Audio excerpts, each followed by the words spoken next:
CPM-നെ സംബന്ധിച്ചിടത്തോളം അവരുടെ പ്രഖ്യാപിത ലക്ഷ്യം ഈ ഹിന്ദു സമൂഹത്തെയും ഹിന്ദു ക്ഷേത്രങ്ങളെയും സമ്പൂർണ്ണമായി നശിപ്പിക്കുക എന്നുള്ളതാണ്. അതിന്റെ അടിസ്ഥാനത്തിൽ രാഷ്ട്രീയപരമായിട്ടുള്ള നിയമനങ്ങളിലൂടെ ശബരിമലയെയും മറ്റു പ്രധാനപ്പെട്ട ക്ഷേത്രങ്ങളുടെ വരുമാനത്തെ ലക്ഷ്യമാക്കിക്കൊണ്ടാണ് അവർ പ്രവർത്തിക്കുന്നത്.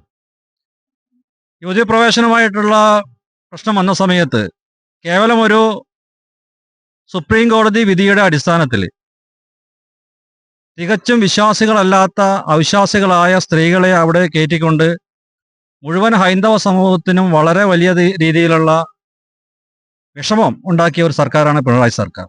ഭക്തരായ ആർക്കും അവിടെ പോകണമെന്നുള്ള യാതൊരു വിധത്തിലുള്ള നിർബന്ധമില്ലാത്ത സമയത്ത് ദൈവമില്ല, ഈശ്വരനില്ല എന്ന് പറഞ്ഞു നടക്കുന്ന ആക്ടിവിസ്റ്റുകളായിട്ടുള്ള സ്ത്രീകളെ, ബിന്ദുഅമ്മണിയെ പോലെയുള്ള വളരെ